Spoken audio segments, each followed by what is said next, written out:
నైరుతి బంగాళాఖాతంలో దిత్వా తుఫాను కొనసాగుతోంది. శ్రీలంకలో బీభత్సం సృష్టించింది దిత్వా. తమిళనాడు పరిసరాలకు చేరింది దిత్వా తుఫాన్. దీంతో భారీ నుంచి అతి భారీ వర్షాలు కురుస్తున్నాయి. ప్రస్తుతానికి ఇది కారైకల్కి 80 కిలోమీటర్లు, పుదుచ్చేరికి 160, చెన్నైకి 250 కిలోమీటర్ల దూరంలో కేంద్రీకృతమైంది. గడిచిన 6 గంటల్లో 5 కిలోమీటర్ల వేగంతో తుఫాన్ కదులుతోంది. ఇది రాబోయే 24 గంటలు ఉత్తర తమిళనాడు, పుదుచ్చేరి తీరాలకు సమాంతరంగా కదిలే అవకాశం ఉంది. దక్షిణ కోస్తా, తమిళనాడు, పుదుచ్చేరి రాష్ట్రాలకు రెడ్ అలర్ట్ ప్రకటించారు. తెలంగాణ రాష్ట్రంపై కూడా స్వల్పంగా ఈ తుఫాన్ ఎఫెక్ట్ ఉండబోతోంది. తెలంగాణలో ఈ రోజు రేపు 2 రోజులు వర్షాలు కురిసే ఛాన్స్ ఉంది. ఈరోజు దక్షిణ జిల్లాలో తేలికపాటి నుంచి మోస్తరు వర్షాలు పడతాయి. రేపు భారీ వర్షాలు కూడా కురిసే ఛాన్స్ ఉంది. ఉత్తర వాయువ్య దిశగా కదులుతోంది తుఫాన్. ఈరోజు జయశంకర్, భూపాలపల్లి, ములుగు, భద్రాద్రి కొత్తగూడెం, ఖమ్మం, సూర్యాపేట, మహబాద్, వరంగల్, హనుమకొండ, నల్లగొండ, రంగారెడ్డి, నాగర్ కర్నూలు, వనపర్తి, జోగులాంబ, గద్వాల జిల్లాల్లో తేలికపాటి నుంచి మోస్తరు వర్షాలుంటాయి. రేపు సూర్యాపేట, నల్లగొండ, నాగర్ కర్నూలు జిల్లాల్లో భారీ వర్షాలుంటాయి. జయశంకర్, భూపాలపల్లి, ములుగు, భద్రాద్రి, మహబాద్, వరంగల్, హనుమకొండ, హైదరాబాద్, మేడ్చల్, రంగారెడ్డి, వికారాబాద్, మహబూబ్నగర్, నారాయణపేట, వనపర్తి, గద్వాల జిల్లాలకు రేపు కూడా తేలికపాటి నుంచి మోస్తరు వర్ష సూచన చెప్తున్నారు అధికారులు. మొత్తం మీద దిత్వా తుఫాన్ ఎఫెక్టు అటు తమిళనాడు, పుదుచ్చేరిపై భారీగా ఉండే అవకాశం కనిపిస్తోంది. ప్రస్తుతానికి ఈ తుఫాను ఏపీ వైపు అతి వేగంగా కదులుతోంది. ముఖ్యంగా చిత్తూరు, నెల్లూరు జిల్లాలకు రెడ్ అలర్ట్ ప్రకటించారు. నైరుతి బంగాళాఖాతంలో ఇది కొనసాగుతోంది. వాయువ్య దిశగా కదులుతున్నట్టుగా వాతావరణ శాఖ వెల్లడించింది. తమిళనాడు, పుదుచ్చేరి తీరానికి 60 కిలోమీటర్ల దూరంలో కేంద్రీకృతమైంది. ఇవాళ సాయంత్రం తీరం దాటే అవకాశం లేదంటూ శాస్త్రవేత్తలు చెప్తున్నారు. సముద్రంలోనే బలహీనపడినట్లు వాతావరణ శాఖ అంచనా వేస్తోంది. సోమవారానికి వాయుగుండంగా బలహీనపడే అవకాశం ఉంది. తుఫాను ప్రభావంతో దక్షిణ కోస్తా, సీమా జిల్లాల్లో అతి భారీ వర్షాలుంటాయి. మరొక 3 రోజుల పాటు భారీ వర్షాలకు అవకాశం ఉంది. 3 జిల్లాలకు రెడ్ అలర్ట్ ఉంది. నెల్లూరు, చిత్తూరు, తిరుపతి జిల్లాలకు రెడ్ అలర్ట్ కొనసాగుతోంది. అలాగే ప్రకాశం, గుంటూరు, బాపట్ల, కడప, అనంతపురం, అన్నమయ్య, శ్రీ సత్యసాయి జిల్లాలో భారీ వర్షాలని చెప్తున్నారు. ఫ్లాష్ ఫ్లడ్స్ వచ్చే అవకాశం ఉందని వాతావరణ శాఖ అంటుంది. కోస్తా తీరం వెంబడి గంటకు 80 కిలోమీటర్ల వేగంతో ఎదురుగాలుంటాయి. భారీ వర్షాల నేపథ్యంలో జిల్లా యంత్రాంగం అప్రమత్తమైంది. లోతట్టు ప్రాంతాల ప్రజలను పునరావాసాలకు తరలిస్తున్నారు. ఇక ఎస్డీఆర్ఎఫ్, ఎన్డీఆర్ఎఫ్ బలగాలు ఇప్పటికే రంగంలోకి దిగాయి. సహాయక చర్యలు ముమ్మరంగా ఉన్నాయి. ప్రజలు అప్రమత్తంగా ఉండాలంటూ సూచిస్తున్న పరిస్థితి కనబడుతోంది. ఈ తుఫాన్ ఎఫెక్ట్ తెలంగాణపై కూడా స్వల్పంగా ఉండే అవకాశం ఉన్నట్టుగా చెప్తున్నారు. దీంతో రాబోయే 2-3 రోజుల పాటు ప్రస్తుతం దీని ప్రభావం అటు పుదుచ్చేరి, తమిళనాడుతో పాటు 2 తెలుగు రాష్ట్రాలపై కూడా పడే అవకాశం ఉన్నట్టుగా తెలుస్తుంది. ఇప్పటికే తుఫాను వణికిస్తున్న పరిస్థితి. మరోవైపు శ్రీలంకను అతలాకుతలం చేసి ఇప్పుడు తుఫాను చెన్నై, పుదుచ్చేరి తీరం వైపు చేరుకుంది. దక్షిణ కోస్తా తీరం వైపు కూడా ఇది తీవ్రమైన ఎఫెక్ట్ పడే అవకాశం కనిపిస్తోంది. ఈ వర్షాల నేపథ్యంలో విమాన సర్వీసులు కూడా పలు సర్వీసులు రద్దయినట్టుగా తెలుస్తోంది. ఎయిర్ ఇండియా, ఇండిగో సంస్థలు కూడా అడ్వైజరీ జారీ చేస్తున్నాయి. 54 విమాన సర్వీసులు రద్దు చేసినట్టుగా కూడా చెన్నై విమానాశ్రయ అధికారులు చెప్తున్నారు. భారీ వర్షాల నేపథ్యంలో అధికారులు అయితే పూర్తిస్థాయి అప్రమత్తత చర్యలు తీసుకుంటున్నారు. రైట్, ఏపీ వ్యాప్తంగా పరిస్థితి ఎలా ఉంది? ప్రస్తుతం ఏ జిల్లాలకు రెడ్ అలర్ట్ కొనసాగుతుంది? మా ప్రతినిధి దామోదర్ జైన్ అవుతున్నారు.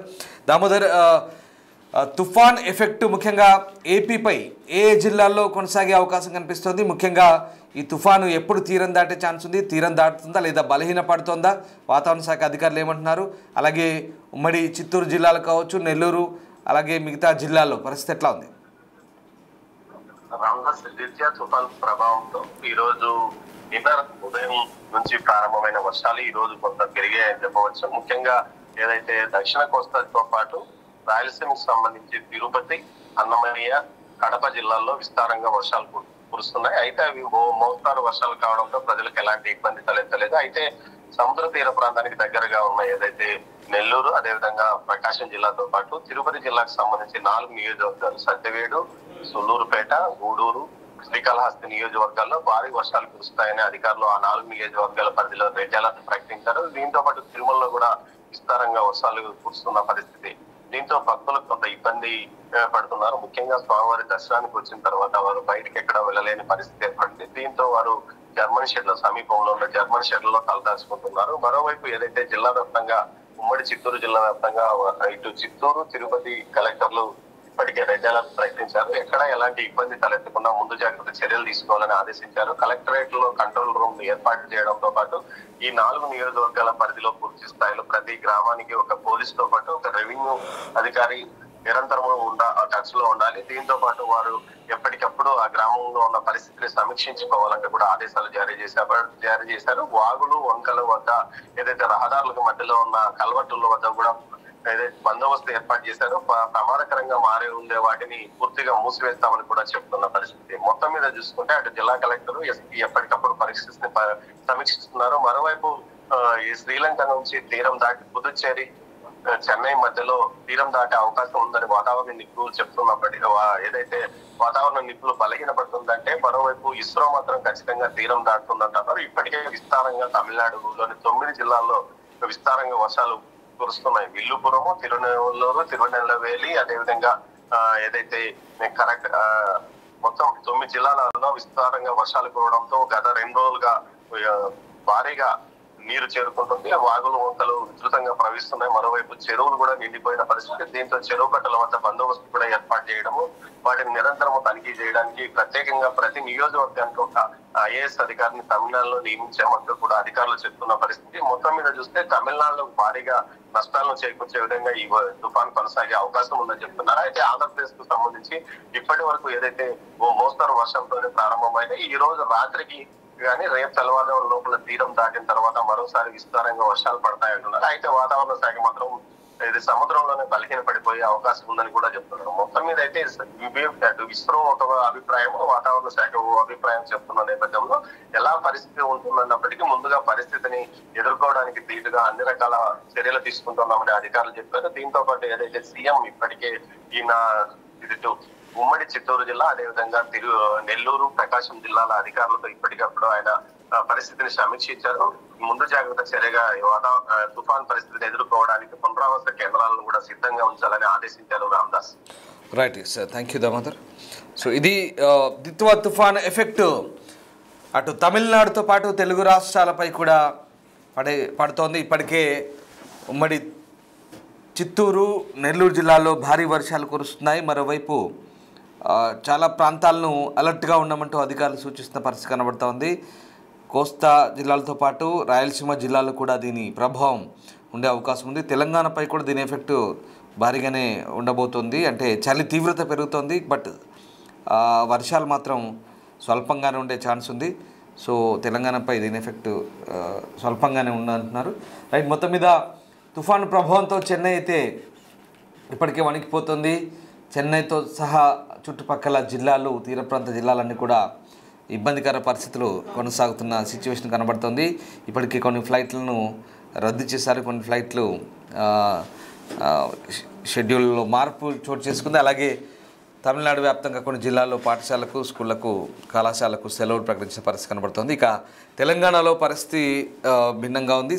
సంగారెడ్డిలో కోయిర్లో అత్యధికంగా 7.8 డిగ్రీల సెల్సియస్ నమోదైందంటే ఉష్ణోగ్రతలు చాలా తగ్గుతున్నాయి. తుఫాను ప్రభావంతో కంప్లీట్గా సింగిల్ డిజిట్కు పడిపోయిన పరిస్థితి కనబడుతుంది టెంపరేచర్లన్నీ కూడా. అలాగే ఆసిఫాబాద్ జిల్లాలో కూడా అదే పరిస్థితి. ఇక దీని ప్రభావంతో తెలంగాణ జిల్లాలో కూడా రేపు ఎల్లుండి లైట్ టు మోడరేట్ రైన్స్ కురిసే అవకాశం అని చెప్తున్నారు. ఒక మోస్తరు వర్షాలు పడే అవకాశం ఉన్నట్టుగా చెప్తున్నారు. దీంతో వాతావరణ శాఖ అధికారులు కూడా చలి తీవ్రత ఎక్కువ ఉంది కాబట్టి అప్రమత్తంగా ఉండమంటూ సూచిస్తున్న పరిస్థితి కనబడుతూ ఉంది. రైట్, మా ప్రతినిధి అంజుమా జైన్ అవుతున్నారు. అంజుమా, ఈ తుఫాన్ ఎఫెక్ట్ ఇక్కడ ఎంతవరకు కనిపిస్తోంది? ముఖ్యంగా దీని ప్రభావంతో ప్రస్తుతానికి చలి తీవ్రత బాగా పెరిగిందంటున్నారు. హైదరాబాద్ వాతావరణ శాఖ ఏం చెప్తోంది? తెలంగాణ జిల్లాల్లో వర్షాలు కురవబోతున్నాయా? 2-3 రోజుల్లో సిచ్యువేషన్ ఎట్లా ఉండబోతుంది? వాతావరణం ఏంటి? ఎస్ రామ్, ఇప్పటికే దిత్వా తుఫాను ప్రభావంతో తెలంగాణ వ్యాప్తంగా కూడా మనకి చూసుకున్నట్లయితే కూడా వాతావరణ పరిస్థితులు అయితే మారిపోయాయి. గత కొన్ని రోజులుగా చూసుకుంటే చలి తీవ్రత అనేది కొంతవరకు పెరుగుతుంది, తగ్గుతుంది. ఒక్కొక్క జిల్లాలో పరిస్థితి ఒక్కొక్క విధంగా ఉంది. ఇటు హైదరాబాద్ వ్యాప్తంగా చూసుకున్నట్లయితే కూడా మనకు 14 నుంచి 15 డిగ్రీల వరకు కూడా కనిష్ట ఉష్ణోగ్రతలు అయితే నమోదవుతున్నాయి. ఇక జిల్లాల వ్యాప్తంగా చూసుకున్నట్లయితే కూడా నిన్న మనకు దాదాపు 8 జిల్లాలలో కూడా కనిష్ట ఉష్ణోగ్రతలు అనేవి చాలా వరకు తగ్గిపోయాయి. అయితే ఈ రోజు, రేపు, ఎల్లుండి కొంతవరకు సాధారణ పరిస్థితులు కనిపించే అవకాశం ఉన్నట్లుగా కూడా శాఖ అధికారులు అయితే తెలుపుతున్నారు. నిన్నటి వరకైతే సింగిల్ డిజిట్ లోనే కనిష్ట ఉష్ణోగ్రతలు నమోదయ్యాయి. ఈ రోజు రేపు ఎల్లుండి మాత్రం మనకి డబుల్ డిజిట్ లో అంటే 11 నుంచి 13 డిగ్రీల వరకు కూడా మైనస్ టెంపరేచర్స్ అనేవి రికార్డ్ అయ్యే అవకాశం ఉన్నట్లుగా కూడా తెలుస్తోంది. ఇప్పటికే దిత్వా తుఫాను ప్రభావంతో అటు శ్రీలంకలో విభత్సం అయితే కనిపిస్తోంది. దీంతో పాటుగా తమిళనాడు పరిసర ప్రాంతాలకు కూడా చేరి అక్కడ కూడా భారీ నుంచి అతి భారీ వర్షాలు అయితే కురుస్తున్నాయి. అయితే ఈ దిత్వా తుఫాను ప్రభావం అనేది తెలంగాణ రాష్ట్రం మీద స్వల్పంగా ఉండే అవకాశం ఉన్నట్లుగా కూడా వాతావరణ శాఖ అధికారులు తెలిపారు. గత కొన్ని రోజులుగానే వాళ్ళకు తెలపడం జరిగింది. 30వ తారీఖున తెలంగాణ రాష్ట్రంలోని దక్షిణ జిల్లాలలో తేలికపాటి నుంచి మోస్తరు వర్షాలు, అక్కడక్కడ భారీ వర్షాలు కురిసే అవకాశం ఉన్నట్లుగా కూడా పేర్కొన్నారు. అయితే ఈ రోజు రేపు కూడా పలు జిల్లాలకైతే భారీ నుంచి అతి భారీ వర్షాలు కురిసే అవకాశం ఉన్నట్లుగా కూడా తెలుపుకుంటూ అలర్ట్స్ అయితే ఇవ్వడం జరిగింది. ఈ రోజు జయశంకర్ భూపాలపల్లి, అదేవిధంగా ములుగు, భద్రాద్రి కొత్తగూడెం, ఖమ్మం, సూర్యాపేట, మహబూబాబాద్, వరంగల్, హన్మకొండ, నల్గొండ, రంగారెడ్డి, నాగర్ కర్నూల్, వనపర్తి, జోగులాంబ, గద్వాల్ ఈ జిల్లాలలో మనకి తేలికపాటి నుంచి మోస్తరు వర్షాలు కురిసే అవకాశం ఉన్నట్లుగా కూడా పేర్కొన్నారు. ఇక రేపు సూర్యాపేట, నల్గొండ, నాగర్ కర్నూల్, ఖమ్మం ఈ జిల్లాలలో మనకు భారీ వర్షాలు కురిసే అవకాశం ఉన్నట్లుగా కూడా తెలిపారు. అదేవిధంగా రేపు పలు జిల్లాలలో మనకి తేలికపాటి నుంచి మోస్తరు వర్షాలు, ఎక్కడైతే మనకి ఇందాక చెప్పుకున్నట్లుగా ఈ రోజు అయితే మనకి జయశంకర్ భూపాలపల్లి, ములుగు, భద్రాద్రి కొత్తగూడెం, మేడ్చల్ మల్కాజ్గిరి, హైదరాబాద్, రంగారెడ్డి, వికారాబాద్, మహబూబ్ నగర్, నారాయణపేట, వనపర్తి, జోగులాంబ, గద్వాల్, భద్రాద్రి కొత్తగూడెం ఈ జిల్లాలలోనే మనకి రేపు కూడా తేలికపాటి నుంచి మోస్తరు వర్షాలు కురిసే అవకాశం ఉన్నట్లుగా కూడా పేర్కొనడం జరిగింది. ప్రస్తుతం ఈ తుఫాన్ అనేది కూడా ఉత్తర వాయువ్య దిశగా కదులుతూ ఉంది. సో ఈ ఎఫెక్ట్ అనేది కూడా మనకి ఇటు తెలంగాణ రాష్ట్రం మీద స్వల్పంగా ఉండే ఉన్నట్లుగా కూడా అధికారులు అయితే పేర్కొన్నారు. ఎక్కడెక్కడైతే మనకు భారీ వర్ష సూచన ఇచ్చారో ఆయా ప్రాంతాలలోని ప్రజలైతే అప్రమత్తంగా ఉండాలని తెలపడం జరిగింది. ప్రస్తుతం తెలంగాణ రాష్ట్ర వ్యాప్తంగా చూసుకుంటే డబుల్ డిజిట్ లో కనిష్ట ఉష్ణోగ్రతలు నమోదవుతాయని పేర్కొన్నప్పటికీ కూడా ఉదయం సమయంలో విపరీతమైనటువంటి పొగ మంచు కమ్ముకుని ఉంటుంది. కావున ఉదయం సమయంలో ట్రావెల్ చేసే వాళ్ళు అప్రమత్తంగా ఉండాలని, ముఖ్యంగా మార్నింగ్ టైంలో మనకి ఆ పొగ మంచులో ప్రయాణాలు చేసే వాళ్ళు, రాకపోకలు సాగించే వాళ్ళు అప్రమత్తంగా ఉంటూ తగు జాగ్రత్తలు తీసుకొని బయటికి వెళ్లాలని, అత్యవసరం అయితే తప్ప ఆ సమయంలో బయటకు వెళ్ళకూడదు అని కూడా అధికారులు అయితే ఎప్పటికప్పుడు సూచనలు, హెచ్చరికలు జారీ చేస్తూనే ఉన్నారు. రైట్, థ్యాంక్ యూ అంజమా. సో ఇది తుఫాన్ ఎఫెక్ట్తో ఇటు రెండు తెలుగు రాష్ట్రాల్లో కూడా అటు ఏపీలో అయితే వర్షాలు కురుస్తున్నాయి, కోస్తా రాయలసీమ జిల్లాల్లో. మరోవైపు తెలంగాణలో చలి తీవ్రత పెరిగింది. తెలంగాణ వ్యాప్తంగా కూడా సింగిల్ డిజిట్కు పడిపోయిన ఉష్ణోగ్రతలన్నీ కూడా రేపు ఎల్లుండి తెలంగాణ జిల్లాలో అక్కడక్కడ వర్షాలకు ఛాన్స్ ఉందని చెప్తున్నారు. కొన్ని జిల్లాలకు సంబంధించి అలర్ట్ కూడా జారీ చేశారు. మరోవైపు పుదుచ్చేరి, తమిళనాడు రాష్ట్రాలకు సంబంధించి అలర్ట్ కొనసాగుతోంది. ఆ ప్రాంతాల్లో రెడ్ అలర్ట్ ఉంది. పాఠశాలకు, కళాశాలకు సెలవులు ప్రకటించిన పరిస్థితి కనబడుతోంది. అలాగే పోర్టుల్లో హెచ్చరికలు జారీ చేశారు. అధికారులంతా కూడా అప్రమత్తమయ్యారు. తెలుగు రాష్ట్రాల్లో కూడా ఎన్డీఆర్ఎఫ్, ఎస్డీఆర్ఎఫ్ సిబ్బంది ప్రస్తుతం సహాయక చర్యలకు సిద్ధంగా ఉన్నట్టుగా కనబడుతోంది.